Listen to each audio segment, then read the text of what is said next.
작품으로 들어가죠. 르네 마그리트라고 합니다. 르네 마그리트, 마그릿, 이렇게 다 써도 좋습니다. 빛의 제국입니다. 빛의 제국이라는 이 작품이 발표되고 나서 르네 마그리트는 상당한 그 반향을 불러일으킨 그런 작가인데, 말하자면 이제 초현실주의 작가로 이 사람도 평을 하고 있습니다. 어떤 것입니까?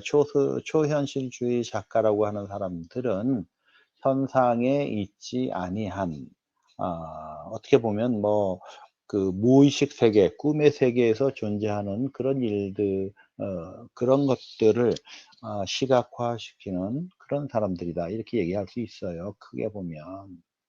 근데 이제 각자 화가들마다 자기가 나타내고자 하는 그 작품의 경향이라든가 작품 속에 있는 작가의 작품관, 이런 것이 이제 달라지는데, 르네 마그리트를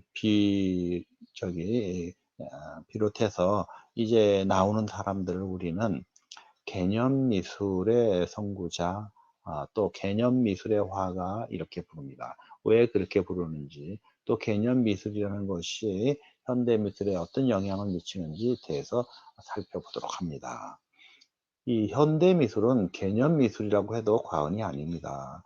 다시 말하면 이 작품이 그 전까지는 그 시각적인 것만 가지고 우리가 작품을 이해하고 해석하고 즐겼었다면, 이제는 이 시각적인 그 표현이 무슨 의미, 무슨 개념으로 표현되고 그것이 우리에게 전달되는가, 이런 데에 포커스가 맞춰져 있다, 이렇게 보는 것이죠.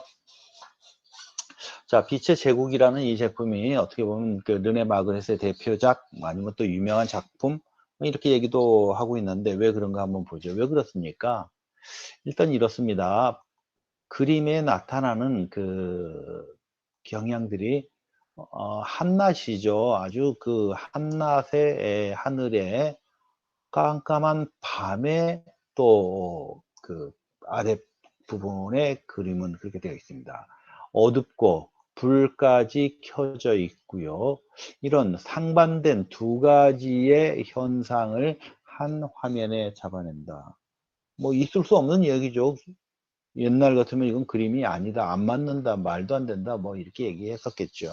인상주의뿐만이 아니라 모든 사람들이 어떻게 밤과 낮이 한 화면에 존재하는가, 이렇게 생각했어요.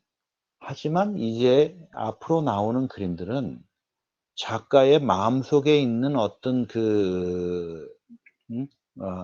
마음속에 있는, 자신의 마음속에 존재하는, 그 생각 속에 존재하는 그 시각을 꺼내서 화면에 표현을 하고, 그 화면이 관찰자에게 어떤 의미로 전달해지는지, 이걸 얘기하는 거거든요. 따라서 이게 낮이든 밤이든 그건 상관이 없다는 얘기입니다. 다시 말하면 이 작가는 이 낮과 밤을 한꺼번에 병치하면서 받아들이는 사람들에게 어떤 메시지를 전달할 것인가, 여기에 포커스를 맞춘다는 거죠. 여러분은 어떻습니까? 이걸 보면서 밤이네, 낮이네, 어쩌면 전혀 모르고 받아들였을 수도 있습니다만은, 자세히 보면은 이상하다. 뭐가 이상하지? 이게 낮인데, 밝은 낮인데, 이게 한밤중에 그 상황이 연출이 되나? 이런 것을 우리가 볼 수 있다 하는 것이죠. 그러면 이것을 가지고 작가는 무슨 이야기를 하고, 또 우리는 이 작품을 통해서 무엇을 즐기고 또 받아들일 것인가 하는데, 포커스를 맞춰서 얘기를 해보죠. 여러 측면에서 볼 수 있어요. 이거 일단은 그 르네 마그리치 전달해 주는 것은 밤과 낮, 이 두 가지를 한꺼번에 해 뒀습니다. 이것은 무엇일까요? 우리가 한번 이런 거 생각을 해 봅시다. 지금 오늘 날씨가 꽤 아침엔 파란 하늘이 보이더니만 지금은 조금 흐렸습니다. 제 방에서 지금 창문을 보면서 제가 강의를 하기 때문에 창문이 아주 잘 보입니다. 그래도 밝은 날입니다. 어제는 그 비가 오고 흐리지 않았습니까? 또 그저께 일요일은 아주 맑은 날이었죠. 근데 토요일은 또 황사가 아주 많이 꼈던 그런 날이었습니다. 자, 이런 그 하늘이 밝고 이러면 우리가 대체적으로 기분이 어떻습니까? 업되고, 명쾌하고, 밝고, 명랑하고, 긍정적이고, 장조의 느낌의 음악 같기도 하고, 하여튼, 뭐, 그런, 포지티브한 쪽이라면은, 밤은 어떻습니까? 네거티브하고, 조금 사람이 이렇게 좀 차분해지고, 가라앉고, 이런 느낌이 들지 않습니까? 그것이 둘 다, 이것이 양이라고 한다면 여기서는 그러니까 양지 쪽이라 그러면 음지 쪽이죠, 당연히. 남자라고 본다면 여자. 뭐 이런 그 상반되는 느낌을 가지고 있는 것이죠. 그럼 이게 우리 생활상의 모습으로 한번 다시 들어가 볼까요? 긍정적이고 밝고 명랑하고 장조의 느낌이 나는 대낮에 임에도 불구하고 우리는 어떻습니까? 항상 기분이 좋습니까? 사람들이 모두 모여서 춤추고 놀고 술 마시는 중에서도 여러분 항상 즐겁습니까? 자기 마음속에 어딘가는 걱정되는 거, 불안하고 어둡고 그런 것도 있지 않을까요?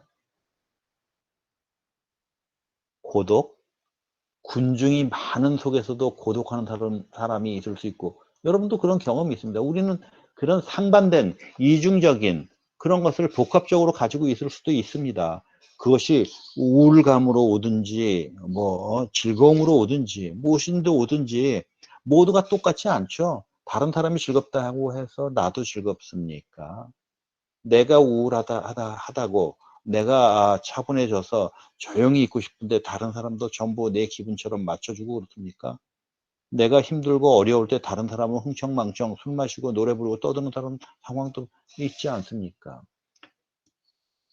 이런 대비되는 생활을 그 환경을 통해서 우리는 혹시 여기다 여러분 자신을 한번 대입시켜 보십시다. 나의 상황과 설정이 같지는 않을까요? 어둠 속에서도 빛은 또 있습니다. 이 빛은 무슨 빛일까요? 희망의 빛, 내 마음속에 밝게 빛나는 긍정적인 어떤 싹, 아니면 그리운 사람을 향한 음, 열정, 아니면 내 가족에 대한 따뜻한 포근함, 그런 것은 아닐까요? 각자 보는 사람마다 느낌이 달라지겠죠?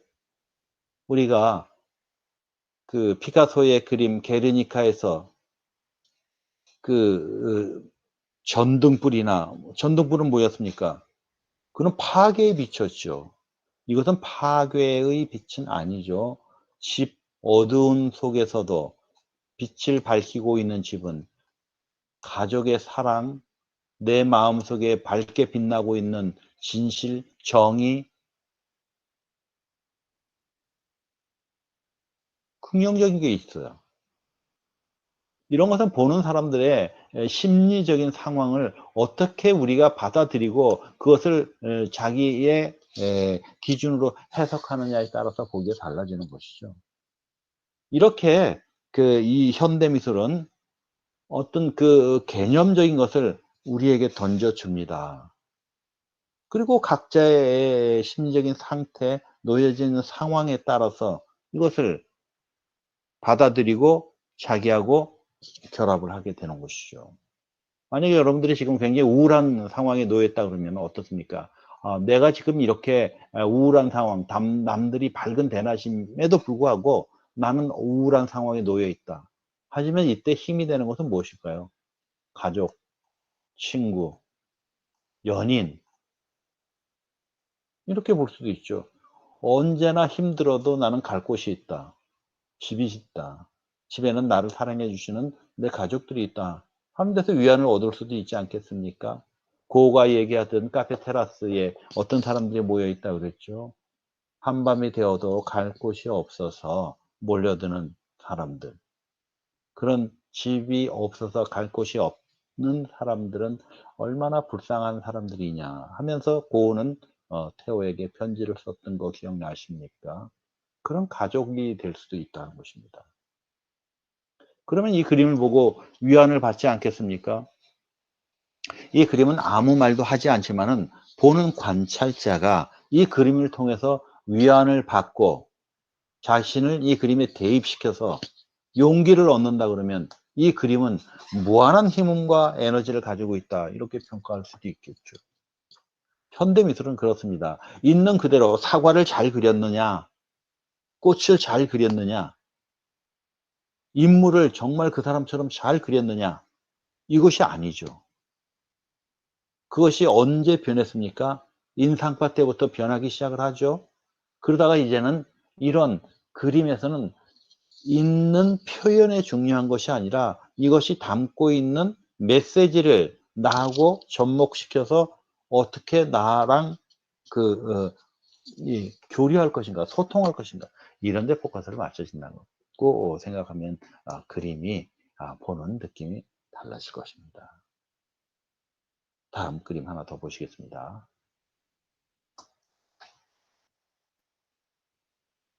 이것도 르네 마그리스의 고르콘다라고 하는 그런 작품입니다. 고르콘다. 여러분 뭐 고르콘다 작품의 이제 이 좀 이렇게 제목에 큰 의미를 둘 필요는 없지만 고르콘다라고 하는 것은 저기 황금의 도시 뭐 이렇게도 이렇게 얘기를 하고 있는 곳인데요. 그건 고사하고 일단 비주얼적으로 보십시다. 비주얼은 어떻습니까, 여러분? 하늘에 많은 사람들이 떠 있어요. 실제 이런 현상은 있지 아니하죠. 하늘에 어떻게 사람들이 떠 있겠습니까? 하지만 우리가 이 비주얼을, 이 작품을, 이 그림을 보고 느끼는 것은 어떤 걸까요? 나는 그렇습니다. 물론 여러분들은 어떠실지 모르겠습니다만 나는 굉장히 가벼운 사람, 또 개성 없이 똑같은 사람, 아무 자기의 에, 그 느낌이나 사고나 자기의 주관이나 이런 것이 없는 사람, 똑같은 사람, 기계적인 사람, 복제된 사람, 이런 사람으로 저는 보입니다.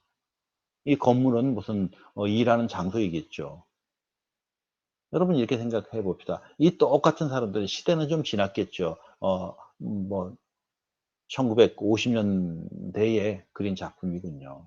1950년대라면 우리나라는 이제 전쟁이 막 끝난 때였겠지만은 미국이나 이런 서구 사회는 어떤 시대였겠습니까?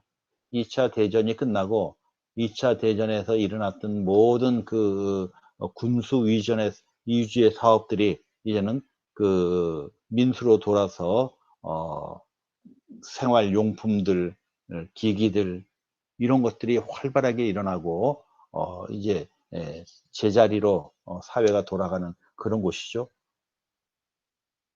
공본주의 시대는 벌써 떠났습니다. 자본주의가 한창 진행되는. 그러면 현대로 대입시키면 어떻습니까? 여러분들이 오늘 아침도 오늘 출근은 안 하셨군요. 여러분 학교에 등교는 안 하셨군요. 집에 있습니다만은. 여러분 이거 평상적으로 특히 몇 호선입니까? 저기 마곡에서 이렇게 오는 9호선인가요? 정말 아침에 출근길이 사람이 너무나 많아서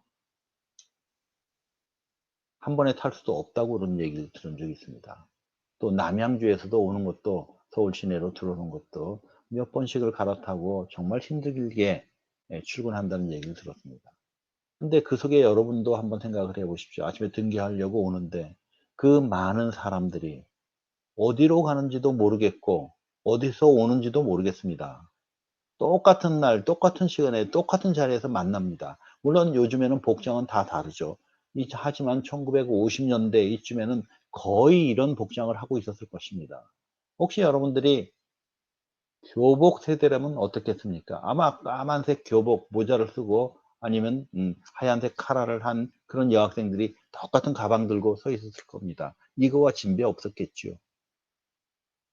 도대체 우리는 뭐냐 말이죠. 어디를 향해서 매일같이 출근하고 매일같이 똑같은 시간에 퇴근하고 복장도 똑같고 다 똑같아요. 개성이 그게 과연 인간다운 삶인가? 먹고 살기 위해서는 할 수 없이 그렇게 출근하고 하겠죠. 어제 만난 사람은 오늘 또 만나고 누군진 알 필요도 없는 사람이지만 오늘 만난 사람을 내일 또 만나고 아니 다음 달 내년에도 만날 것입니다. 똑같이. 무개성 그리고 그 존재의 가치는 얼마나 가볍게 지금 느껴지고 보이질까요? 이런 사람들 올라가는지 내려가는지도 모르겠습니다. 이런 사람들로 가득 채워진 이 시대, 이 사회의 현실이 개인의 의사나 개인의 가치나 개인의 정서가 존중되어질 수 있겠습니까? 마그렛 르네는 르네 마그리트는 말이죠. 이 고르콘다라는 작품을 통해서 무슨 이야기를 하고 싶은 것일까요? 제가 보는 느낌은 그렇습니다.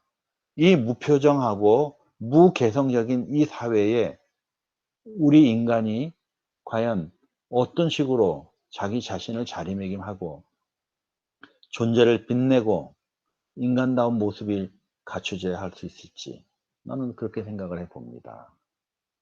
여러분들은 어떠신가요?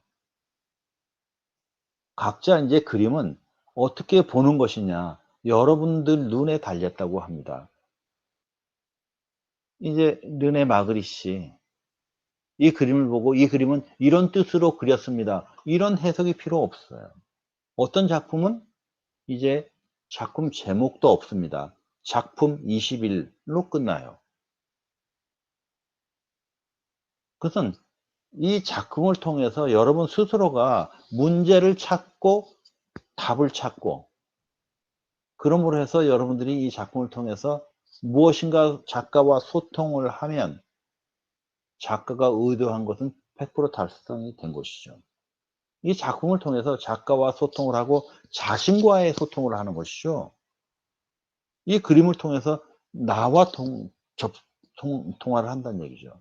조금 뒤에 나가면은 또 이제 그 추상주의 미술이 나오는데요. 정말 이런 형태가 아예 없습니다. 파란 하늘, 하늘에 구름도 없어요. 그냥 파란색만 있습니다. 아니면 빨간색이나 까만색만 있습니다.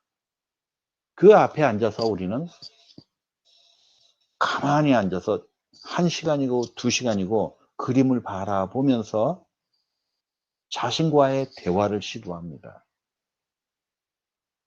정말 그렇게 하면서 거기서 눈물을 흘리는 사람도 있고 깨달음을 얻는 사람도 있습니다. 어떻게 보면 면벽을 하고 진리를 화두를 머리에 이고 면벽 정진하는 수도승처럼 그런 것도 있죠. 실제로 그런 그림은 서양 그림이기 때문에 어디에 있는가 하면은 성당이나 교회에 있습니다. 우리가 교회나 성당을 찾아갈 때는 어떤 뜻으로 갑니까? 무엇인가 답답한 게 있거나 무엇인가 자기하고 대화를 하고 싶은 게 있거나 무엇인가 소망이나 바람이 있거나 할 때 찾아가는 경우가 많이 있습니다. 그러면 그 앞에 가면은 하느님이 대답을 해 주십니까? 부처님이 대답을 해 주십니까? 누구랑 합니까?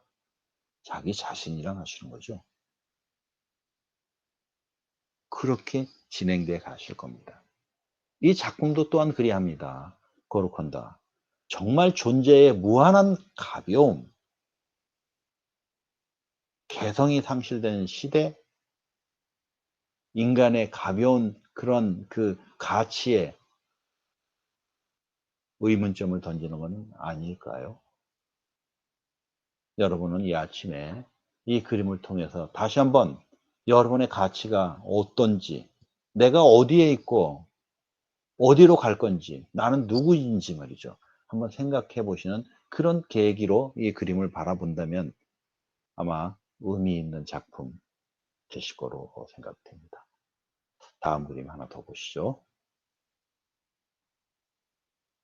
라지 패밀리입니다. 라지 패밀리. 제목이 그래요. 라지 패밀리. 뭐 제목 없어도 상관없습니다. 이제 일단 보이는 건 뭐가 있습니까? 이런 보이는 것들은 말이죠. 지금 이제 바다가 있고요. 아마 바다인 것 같아요. 호수일 수도 있겠지만 파도가 이렇게 치고 있습니다. 바람이 부는 파도가 치고 있고.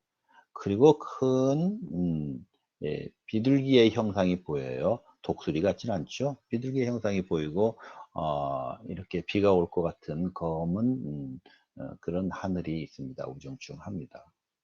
하지만 이 저기 이 형태 틀 안에 프레임 안에 들어있는 독수리가 아니죠. 비둘기의 프레임 안에 들어있는 하늘은 굉장히 기분 좋은 새털구름과 파란 하늘이 있습니다. 이것이 전부죠. 그럼 이것은 무엇을 이야기하고 우리에게 무엇을 전달해 주고 있는가? 조금 전에 보았던 그림들, 고르콘다나 아니면 빛의 제국에서는 무엇을 보라고 얘기해 주지 않았죠? 그와 마찬가지입니다. 이것을 보고 무엇을 느끼라고 얘기해 주지는 않습니다. 이제 화가들은. 비둘기 잘 그렸네. 물결 치는 파도가 정말 기가 막히게 사실감이 있네. 이 얘기는 안 합니다, 이제. 예전엔 그렇게 했겠죠. 인상파 이전의 그림들은 어떻겠습니까? 여기에 비너스라도 띄워서 비너스 탄생을 얘기하면서 이 스토리가 얘기하는 것을 우리가 같이 얘기하고 공유하고 정말 잘 그렸네. 사람보다 더 사람이구나. 이렇게 즐겼을 겁니다. 하지만 그거는 이제 의미가 없어진 거 아니겠습니까? 사진 찍으면 되죠. 사진 찍으면 되니까 그건 필요가 없습니다. 작가가 지금 어떤 마음으로 여러분과 소통, 교감할 건지 거기에 오히려 더 신경을 쓰시는 게 좋겠다는 생각이 듭니다. 그럼 제 느낌을 한번 또 얘기를 해보죠. 넓고 끝이 없는 그런 바다가 있습니다. 끝으로 갈수록 어디가 하늘이고 어디가 바다인지 경계도 모호합니다. 끊임없이 변하는 바다의 물결, 하늘도 물론 구름에 의해서 그리합니다. 마음의 눈으로 보는 것에 따라서 파란 하늘도 있고 검은 하늘도 있습니다. 실제 자연현상이 그대로 일어나기도 하겠죠. 그런데 비둘기의 형상이 하나 있었어요. 저는 그렇게 봅니다. 비둘기란 이거는 인제 이렇게 생각을 해 보죠. 이것들 조금 전에 제가 파도, 하늘 뭐 이렇게 다 얘기한 것도 우리가 이미 이것에 대한 무엇을 가지고 있습니까? 보편적인 지식을 갖고 있다는 거죠. 이것은 하늘이다. 구름 낀 하늘이다. 이런 하늘이 끼면 곧 비가 온다 하는 우리는 그런 보편적인 지식을 가지고 있죠. 교육, 학습에 의해서 그리고 경험에 의해서 경험해 봐서 이런 먹구름이 몰려올 때는 비가 오더라 하는 것은 이미 알고 있는 것입니다. 바다도 마찬가지입니다. 파도가 바다에 가면 치더라. 그리고 바람이 불고 거세게 불고 태풍이 오면 무시무시하게 파괴적인 파도도 될 수 있더라 하는 것이. 그것이 우리가 누가 가르쳐 주지 않아도 습관이나 아니면 체험으로 교육되어 있는 것들에 의해서 우리는 영향을 받고 있는 거 아니겠습니까? 파란 하늘은 어떻습니까? 기분이 좋다. 왜? 이런 하늘을, 이런 구름 하에서는 태풍이나 이 폭풍우가 오지 않죠. 그럼 여기는 긍정적인 부분이고, 여기는 부정적이고 어렵고 힘들고 한 부분이라고 이렇게 대치를 또 해볼 수도 있겠죠. 그러면 이러한 현실, 정말 어렵고 우리가 살아나가는 현실에 뭐 하나 확실한 것도 없고 불안정하고 불확실한 세상에 변화무쌍한 세상에 어떻게 우리가 헤쳐나갈 것인가 한다면 이 비둘기는 뭘까요? 희망이겠죠. 긍정적인 것이겠죠. 이런 곳에 이 어렵고 힘들고 풍파가 센 이 현실에서도 희망은 있다는 거죠. 누가 줍니까? 하느님이 주십니까? 여러분이 스스로 찾아내는 것일까요? 그거는 여러분들이 결정할 문제겠죠. 하지만 서양 사람들이 또 여기에서는 우리랑 느낌이 다른 것은 또 이런 것일 겁니다. 서양 사람들은 오래전부터 어릴 때부터 기본적인 어떤 문화 속에서 자랐습니까? 기독교 문화 속에서 자랐습니다. 그럼 이 비둘기는 무엇이라고 생각할 수 있겠습니까? 성령으로 볼 수도 있습니다. 뭐 교회 다니는 사람들은 하느님의 나라, 하느님의 보호, 하느님의 품 안에서 기독교인들의 패밀리, 이 라지 패밀리는 그러면 크리스찬들의 패밀리일 수도 있겠죠. 아마 서양 사람들이라면 대부분 비둘기를 본다면은 아마 그 생각을 했을 수도 있을 것입니다. 그러면 그것이 또 다른 커뮤니티, 교회가 될 수도 있겠죠. 그건 보는 사람마다 다른 것입니다.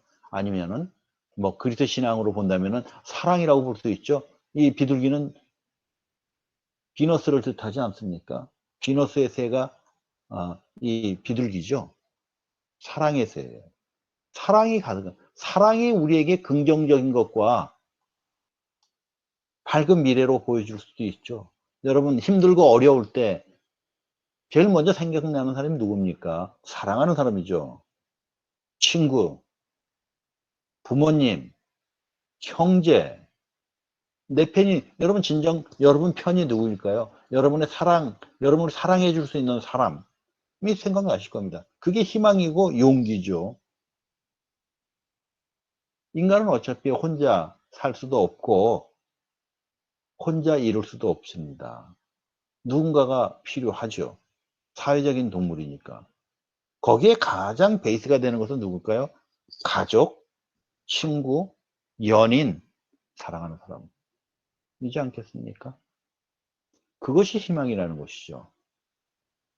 그것이 긍정적인 이런 암흑의 세계가 아니라 변화의 세계, 공포의 세계가 아니라 긍정적이고 우리에게 힘을 주는 그것이 종교적이든 사회적이든 문화적이든 이런 것이 우리에게는 힘이 되는 것이다.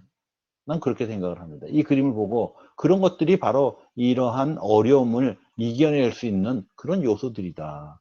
저는 이 그림을 보고 그런 느낌을 받습니다. 여러분은 어떠셨습니까? 이 그림을 보고 어떤 느낌을 받으십니까? 아니면 이제 이러한 그 르네 마그리테의 그림 같은 것들을 보면은 어떤 느낌을 받습니까? 용기를 얻습니까? 그 결정은 여러분 스스로 하시는 겁니다. 이 그림, 나는 이런 그림 싫어. 이런 그림 패스 하는 사람도 있을 것이고, 정말 이 그림을 보고 가슴에 큰 교감을 얻고, 위안을 얻고, 용기를 얻고 힘을 얻을 수도 있지 않겠습니까? 현대 그림은 이렇게 하는 것이죠. 또 하나 그림을 더 보시도록 하겠습니다.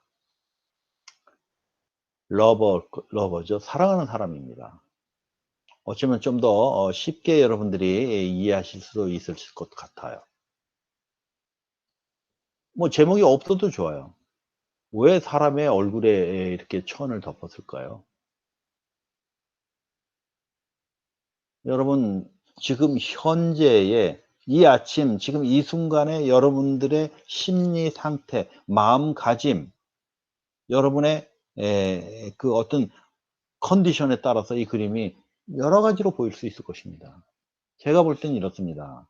물론 사랑하는 사람들이기 때문에 그렇게 했지만은 보편적으로 저는 얘기를 해보죠. 제 개인적인 것보다는 가장 많은 사람이 볼 수 있는 것들. 사랑한다면 어떻습니까? 여러분, 지금 이 순간에 어머님 얼굴을 그리라고 A4 용지를 한 장씩 준다면 그릴 수 있을까요? 어머니 얼굴이 생각이 안 나요, 갑자기. 어떻게 생겼지, 우리 엄마? 어떻게 그리지?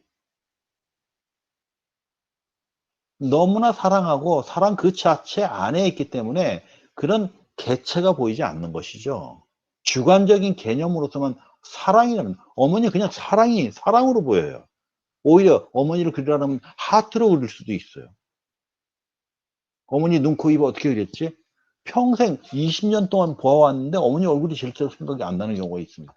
왜 그랬습니까? 사랑 안에 빠져 있기 때문에 안 보이는 것이죠. 그 자체가 어머니가 바로 사랑이니까. 그런 거죠. 사랑하는 사람이 얼굴이 보일 리가 없어요. 정말 사랑한다면 얼굴이 보일 리가 없습니다. 얼굴이 잘생겼든 못생겼든 애꾸눈이든 보이겠습니까? 사랑하는 사람인데. 여기서도 그렇죠. 여기 이제 그냥 뭐 이성적인 사랑이라도 그렇습니다. 맹목적인 사랑도 될 수 있죠. 또 한편으로는 맹목적인 사랑. 지금 만난 지 얼마 안 돼 가지고 사랑에 빠져 가지고 자세한 그런 것들이 보이지 않는 거죠. 맹목적인 사랑도 될 수 있습니다. 이 사람이 누구인지, 이 남자가 누구인지, 저는 이쪽이 여자 같고 이쪽이 남자 같습니다만은 그 각 개체가 누구인지, 이 사람은 돈이 얼마나 있고 학벌은 어떻고 집안은 어떻고 키는 어떻고 몸무게는 어떻고, 사랑하는데 그게 장애가 되거나 그게 평가 기준이 될 수 있을까요? 사랑하기 전에는 그것이 보일 수 있습니다. 사랑한다면 여러분이 생각을 해 보십시오. 여러분 어머님이 키가 작거나 눈이 작거나 코가 작다고 해서 내칠 수 있을까요? 평가 기준이 되겠습니까? 돈이 없다고 엄마가 아닐까요? 뭐 요즘 뭐 물질 만능 시대에 뭐 그럴 수는 있겠습니다만, 하여튼 뭐 있을 수 없는 일 아닙니까? 여러분 정말 사랑하는 사람이 있다면, 사랑하는 남자친구 여자친구 있다 그러면 지금쯤 정말 사랑에 빠져 있다면은 보입니까? 그게 보이지 않습니다. 저는 그렇게 봅니다. 사랑하는 사람을 따지지도 말고 묻지도 말고 평가하지도 말고 외모에 신경 없이, 그러니까 가식적이거나 객관적인 그런 평가보다도 내 마음에, 내 정서에, 나의 사랑에 부합되는 그 눈으로 보라고 얘기할 수 있고요. 또 하나는 반대로 사랑에 빠지면 제대로 보이지 않는다. 이 사람이 정말 좋은 사람인지 나쁜 사람인지 보이지 않는다. 경각심을 또 줄 수도 있는 여러 가지 측면에서 이 그림을 우리는 살펴볼 수 있겠다 하는 생각을 듭니다. 여러분은 어떻게 생각하십니까? 이 그림을 통해서 무엇을 보고 계시는지요? 가족을 보십니까? 친구를 보십니까? 사랑하는 연인을 보이십니까? 문제는 긍정적으로 볼 것이냐, 부정적으로 볼 것이냐, 여러분이 판단하시는 거죠. 긍정적이라 그러면 따지지 말자. 사랑하는 사람에 대해서 키가 크든지 키가 작든지 눈이 크든지 작든지 따지지 말자. 부정적으로 본다면 아무것도 모른단 말이지. 이 사람이 어떤 사람인지, 키가 큰지 눈이 작은지 이것이 아니라 이 사람이 밸류는 어떤지, 포텐셜은 어떤지, 가능성을 보고 따지고, 이런 거 아니겠습니까?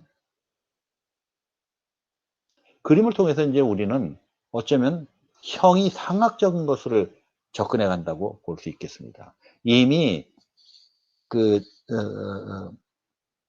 피카소는 형태를 넘어서, 나는 이제 그림을 형태를 넘어서 본질로 향한다, 이런 얘기를 했죠. 아비뇽의 천년을 통해서. 형태를 얼마나 정확하게 그리느냐 이것이 아니라 이 그림에 담는 메시지가 무엇이냐 말이죠. 그것이 관찰자와 어떻게 소통을 하고 그것이 우리의 마음을 위로하고 희망을 주고 용기를 줄 수 있는 것인지 작가가 그것을 담겠죠. 그것은 또 우리가 어떻게 보고 어떻게 받아들여서 그 작가와 시대를 뛰어넘어서 소통을 할 것인지.